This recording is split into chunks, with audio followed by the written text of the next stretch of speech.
English कैसे सीखें YouTube channel में आपका स्वागत है। इस क्लास में हम मोस्ट इम्पॉर्टेंट वर्ड्स को देखेंगे।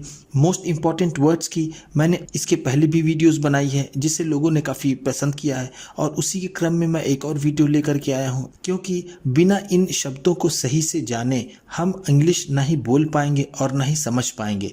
क्योंकि इंग्लिश में जिस तरह से शब्द लिखे होते हैं उसके हिंदी के कई रूप होते हैं। जिस तरह से ये यहाँ पर वर्ड है आई को हम मैं में भी यूज़ करते हैं, मुझे में भी यूज़ करते हैं और मैंने में भी। तो इस तरह के जितने भी वर्ड्स हैं जिसके रूप बदलते रहते हैं उन सारे वर्ड्स को हम यहाँ पर सेंटेंस के साथ एक एक वर्ड को लिख करके समझेंगे और अपनी इंग्लिश को और अच्छा करेंगे। इसी के साथ आप कर दीजिए इस वीडियो को लाइक और मैं करता हूँ शुरू। यहाँ पर हम देखेंगे ये पहला वर्ड है आई को हम मैं के रूप में, मुझे और मैंने के रूप में यूज़ करते हैं। तो चलिए देखते हैं कब मैं होगा। तो चलिए इसके सेंटेंस को देख लेते हैं। जैसे आई एम आ स्टूडेंट, इसका मतलब होगा मैं एक छात्र हूँ। तो यहाँ पर आई का यूज़ हुआ है मैं के रूप में। अगला सेंटेंस लेते हैं, आई नो, मैं जानता हूँ या फिर मुझे पता है।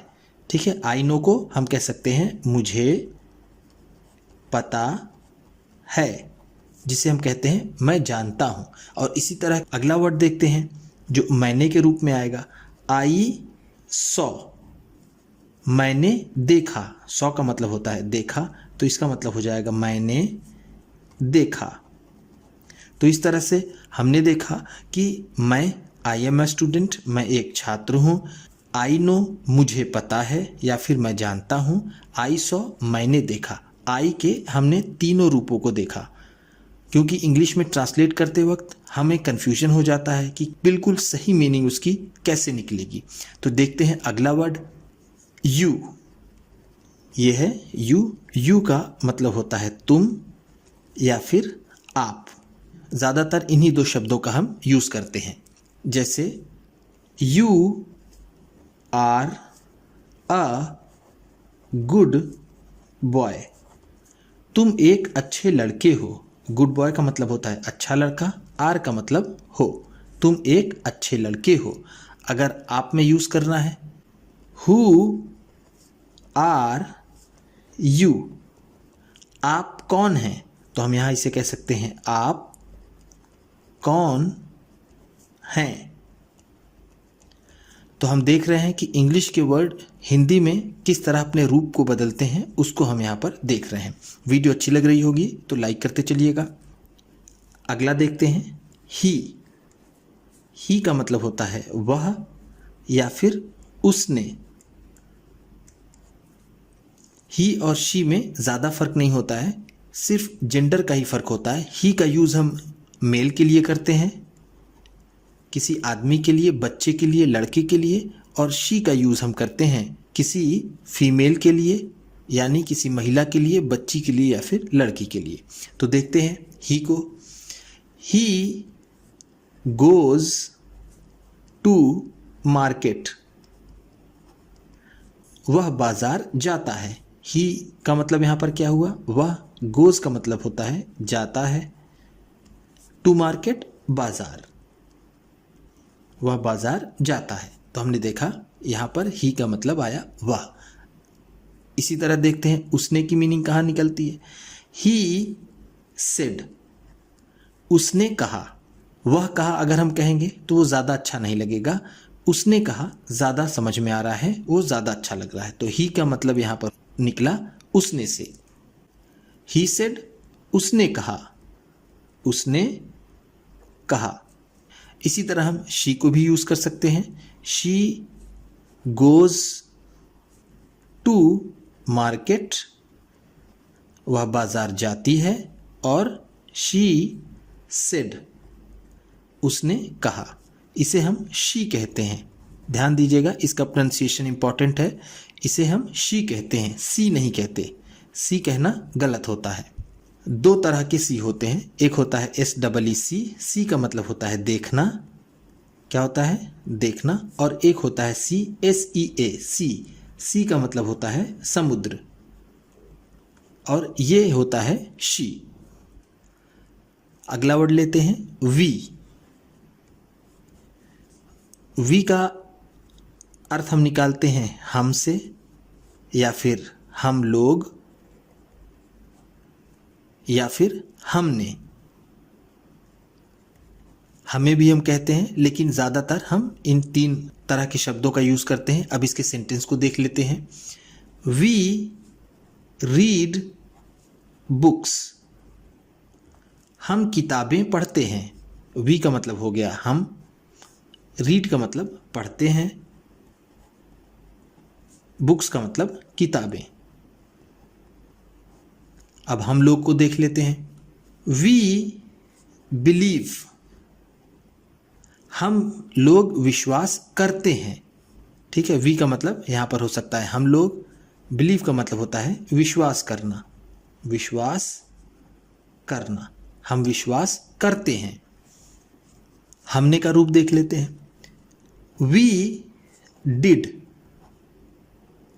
वी डिड, हमने किया।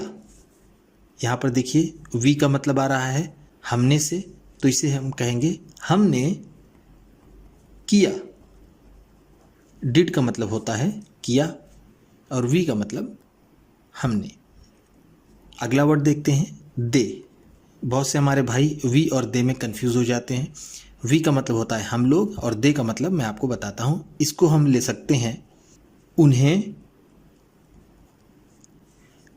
वे, सबसे कॉमन होता है, सबसे आम होता है वे या फिर वे लोग या फिर उन्होंने। इस तरह के वर्ड हम दे से जोड़ते हैं। जैसे एक एक सेंटेंस ले लेते हैं। They are shopkeeper. शॉपकीपर्स। वे दुकानदार हैं। हम यहाँ पर वे लोग से लेंगे। वे दुकानदार हैं। दे का मतलब है वे, आर का मतलब हैं और शॉपकीपर्स का मतलब दुकानदार। उन्होंने से लेते हैं। They asked. उन्होंने पूछा। दे का मतलब यहां पर हो गया उन्होंने, आस्क्ड का मतलब पूछा। उन्होंने पूछा। चलिए अगला वर्ड देख लेते हैं। ये सारे वर्ड्स बहुत ही सिंपल होते हैं। माई। माई का मतलब होता है मेरा। ज़्यादातर हम मेरा का ही यूज़ करते हैं। इसके सेंटेंस को देखते हैं। This is my book. ये मेरी किताब है। माई का मतलब क्या हो गया? मेरी। बुक का मतलब किताब, यह मेरी किताब है। अगला देखते हैं योर। योर का मतलब होता है तुम्हारा। That is your pen. वो तुम्हारी कलम है या फिर वह तुम्हारी कलम है। योर का मतलब यहां पर क्या हो गया? तुम्हारी। ठीक, तुम्हारा या फिर तुम्हारी। हिज अगला है हिज। हिज का मतलब होता है उसका। ये किसके लिए यूज़ करते हैं? ये यूज़ करते हैं मेल के लिए। जैसा मैंने आपको बताया था, ही जहाँ रहेगा वहाँ हिज रहेगा और जहाँ शी रहेगा वहाँ पर हर रहेगा। तो हम देखते हैं इसके सेंटेंस को। What is his name. उसका क्या नाम है? तो यहाँ पर हिज का मतलब हुआ उसका। इसी चीज़ को हम यहाँ पर हर के लिए भी इस्तेमाल कर सकते हैं। What is her name. उसका क्या नाम है? अब यहाँ पर हर की वजह से हम ये समझ जाएंगे वो कोई लड़की है, महिला है या फिर कोई बच्ची है। या फिर हम कह सकते हैं दिस इज हर हाउस। यह उसका घर है। यहाँ पर हर का मतलब क्या हो गया? उसका, जो किसी फीमेल के लिए यूज हुआ है। अगला वर्ड है आर।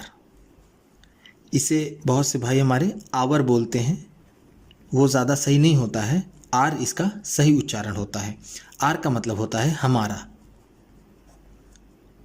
अगर हमें कहना हो दिस इज आर स्कूल।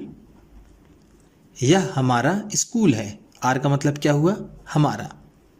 अगला सेंटेंस इसी तरह का ले लेते हैं। We study in our school. हम अपने स्कूल में पढ़ते हैं। अब देखिए यहाँ पर आर का मतलब क्या आ जाएगा? अपने। ठीक, तो हमने देखा हमारा और अपने दोनों का सेंस आर से निकलता है। We study in our school, हम अपने स्कूल में पढ़ते हैं, और दिस इज आर स्कूल, यह हमारा स्कूल है। अगला वर्ड है देयर। देयर का मतलब होता है उनका। ये दोनों में इस्तेमाल होता है, फीमेल मेल सबके लिए देयर ही इस्तेमाल होगा। ये दे के साथ ज़्यादा यूज होता है। जैसे दे गो टू देयर हाउस। वो अपने घर जाते हैं। यहाँ पर देयर का मतलब क्या हो गया? अपने। ठीक, तो हम देखते हैं उनका और अपने का सेंस हम देयर से निकाल सकते हैं। उनका का सेंस निकालते हैं। These are their rooms. ये सब उनके कमरे हैं। तो यहाँ पर देयर का मतलब क्या निकला? उनका, यानी उनका, उनके, ये सब उनके कमरे हैं। रूम्स का मतलब होता है कमरे। इस तरह से उम्मीद करता हूँ कि इस क्लास में बताई गई वर्ड मीनिंग्स आपको अच्छी लगी होंगी। कौन सा वर्ड सबसे अच्छा लगा इसे कमेंट बॉक्स में ज़रूर बताइएगा। और इसी तरह की वीडियोस और ट्रांसलेशन, रीडिंग, ढेर सारी इंग्लिश सीखने वाली वीडियोस पाने के लिए चैनल को सब्सक्राइब कीजिए, और ये वीडियो अपने किसी न किसी एक दोस्त को, मित्र को, परिवार वाले को शेयर भी ज़रूर कर दीजिएगा। तो चलिए मिलते हैं फिर अगली वीडियो में।